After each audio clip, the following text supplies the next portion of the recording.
Mga Spark, kamusta kayo? At ngayon, pag-uusapan natin ang 6 na unang napapansin ng malalaki sa inyong mga babae.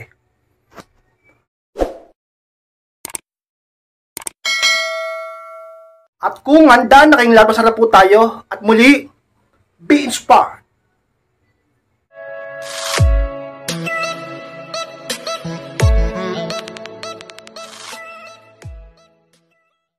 At ang unang napapansin ng mga lalaki sa inyong mga babae, ang inyong mukha at ang inyong mga mata. Yan ang unang ka-inspired na papansin talaga ng mga kalakihan. Hindi tayo magkukunwari dito. Prangkahan na tong inyong mukha. Sabi na ba ka-inspired? Paano yan? Bakit? Hindi ako maganda. Alam nyo mga inspired, wala naman talagang pangit sa mundo. Ang problema sa inyo, hindi kayo nagpapaganda. Yun yung totoo doon. Hindi sana yan. Wala nag-aagos sa'yo, wala nang ligaw sa'yo, wala kang partner ngayon, di ba? Sa mga may boyfriend dyan, sa mga may mister dyan, tungkulin nyo sa sarili nyo na laging magpaganda. Hindi yung kung kailan ka lang magpapaganda kapag siya ay naakit na sa iba. Diba? Buti nga, talo ka pa ng mga single eh. Yung mga single dyan, nagpapaganda kahit wala silang partner, kahit wala silang boyfriend, kahit wala silang asawa. Single yun ha, nagpapaganda ng mukha. Samantalang ikaw na may partner ka, may boyfriend ka, may asawa ka, hindi ka man lang nag-aayos sa mukha mo. At yung mata mo, parang lagi pang nakasimangot at masungit yung mata mo. Alam mo, hindi man ganun kaganda ang mata mo, kung palagi ka naman palangiti at masaya, gumaganda na rin yan. Sabi ng iba, ka-inspired, yun nga ang problema ko eh. Bakit? Hindi man maganda yung mata ko, pangit yung mata ko. Diba? Kung may partner ka, alam nyo, ka-inspired, beauty is in the eye of the beholder. Hindi man yan maganda sa mata ng iba, pero kung maganda naman yan sa mata ng partner mo, hindi ba't yun mas mahalaga? Ganyan yan. Kaya kung gusto, at saka lagi kang ngumiti, gaganda na yung mata mo. At yung pagmumukha mo, lagi mong pagandahin. Mag-self-improve, mag-skincare, matulog ng maaga, huwag magpuyat, at umiwas sa stress, upang lalo kang gumanda. Kasi, di ba, napakaraming mapang-akit sa mundo. Kapag yung asawa mo o boyfriend mo ay naakit sa iba, doon ka pala mag-aayos. Doon ka pala magiging conscious sa sarili mo, sa pagmumukha mo. Huwag ganyan ka-inspired. Tungkulin mo yan sa sarili mo bilang babae. Tungkulin mo dapat laging akitin ng partner mo sa'yo upang hindi siya matukos sa iba. Sapagkat isa yun sa mga pinakaunang napapansin ng mga kalakihan sa inyo. Talaga naman isa yun sa mga laging naaalala nila sa isip nila ang iyong mukha at ang iyong mga magagandang mata. Ka-inspired. At ang pangalawang napapansin ka-inspired ng mga kalakihan sa inyong mga babae, ang puwet ng isang babae. Palawa. Ka-inspired, grabe ka naman. Totoo yan. Oo, isa sa mga talagang unang napapansin mga kalakihan, yung puwet. Ka-inspired, paano yan? Bakit? Hindi naman maganda puwet ko, hindi naman malaki puwet ko. Di ba may mga ano yan, may mga exercise dyan, may mga workout dyan upang gumanda, humugis ng maganda, lumaki yung puwet nyo. May mga nakikita akong ganyan at nag-i-improve magandang resulta. Kaya huwag kang tamad. Lagi kang humahanap ng idadahilan mo para hindi mo gawin eh. Ba't di mo subukang humanap ng paraan at kumilos para mangyari? Yung sa mukha, medyo mababalance natin yan. Magpaganda ka. Bumawi ka lalo sa katawan. Hindi ka man ganun kaganda. Kung babawi ka sa ganda ng katawan, magiging attractive ka na rin. Huwag ka kasing tamad magpapawis. Yung iba sa inyo, nga arte. Hindi na nga ganun kagandahan, hindi na nga ganun ka-sexy, nga arte pa. Mag-self-improve, magpa-sexy, kumilos, huwag tamad. Para din naman sa'yo yan, ka-inspired. Maniwala ka sa akin. Iba kapag may dating. Iba kapag kaakakit-akit. Iba kapag sexy. Iba kapag kamaganda. Iba kapag nag-workout, kapag na-exercise. Tandaan mo yan.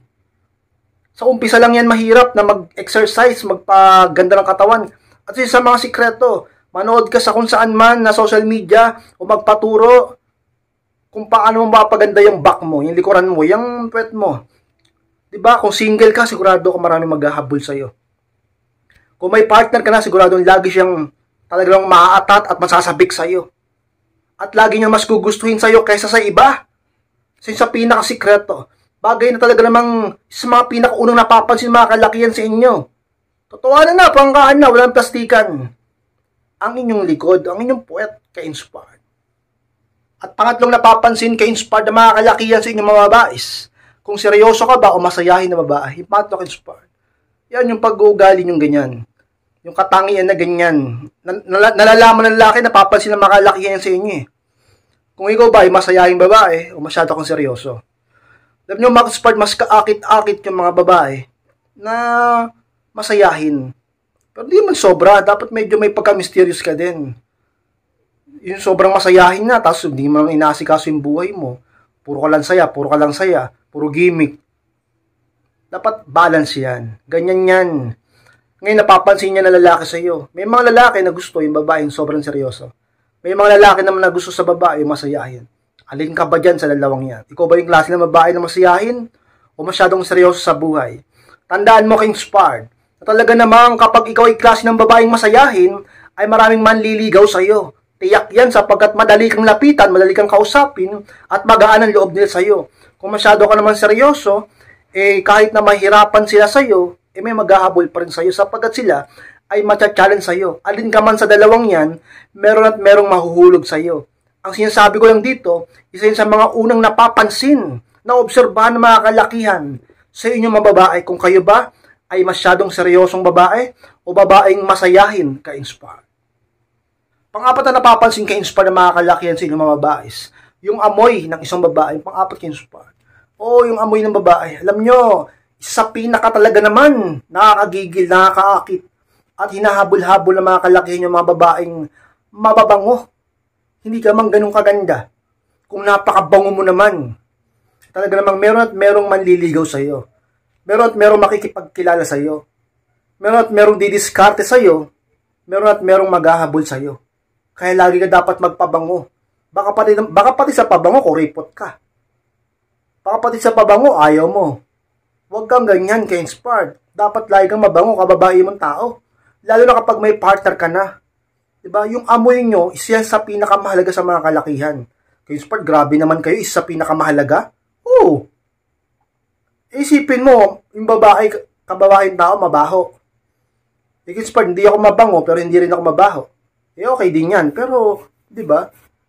Mamaya, makaamoy yung partner mo ng mabango, di talo ka.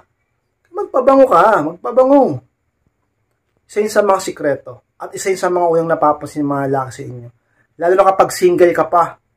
Minsan liligawan ka sana, hindi na tinuloy. Didiskartehan ka sana, wag na lang. Makikipagkilala sana, ay wag na lang. Bakit? May amoy. Kingsford, meron ba mga babaeng may amoy? Meron. Dahil meron mga babaeng burara. Kingsford, meron kababaeng tao, burara? Meron ba nun? Meron. Madaming ganyan, baka nga meron kang kilalang ganyan eh. Babaeng tao, burara. Mabantot. Huwag kang ganyan. Palagi kang maglinis at mag-ayos at magpabango sa katawan mo at sa sarili mo upang lalaking mahal mo ay mas lalo kang mahalin. At kung single ka, ay mas lalong marami manligaw sa iyo. Lalo na kung bata ka pa o dalaga ka, kahit may edad ka na, dapat palagi kang mabango upang sila laging mabalot maghabol sa iyo. Sa mga talagang unang napapansin nila sa mga babae, kaming mga lalaki, ka-inspire. Palimang napapansin ka-inspire ng mga kalakihan sa mga babaes, yung hinaharap ng isang babae, palima ka-inspire. Kasi pala nung hinaharap, yung future, yung dibdib, yung alam nyo na, yung ano nyo, gano'n ba kalaki mga bundok na yan, di ba?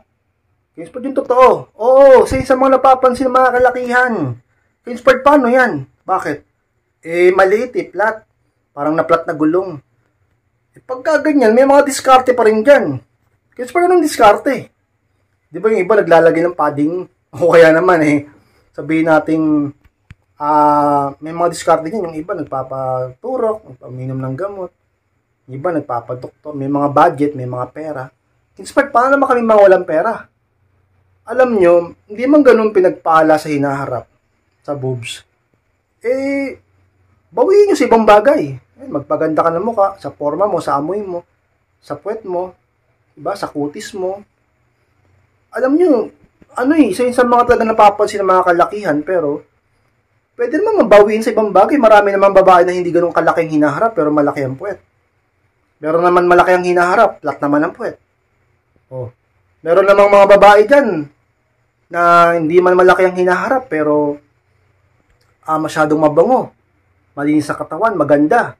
Maraming magagandang babae flat Maganda flat. Bibihira lang yung maganda na tapos malaki pa. Alam niyo, hindi naman pantay-pantay. Huwag kayo kasing ma-insecure sa iba. Huwag niyong ikumpara yung sarili niyo sa iba. Meron siya na wala ka. Meron ka na wala rin ba. Ganyan lang yan. Pantay-pantay lang tayo dito. Diba? Maputi nga siya. Mas sexy ka naman. Matangos nga ilong mo. Mas matangkad naman siya. Diba? Ganyan lang yan.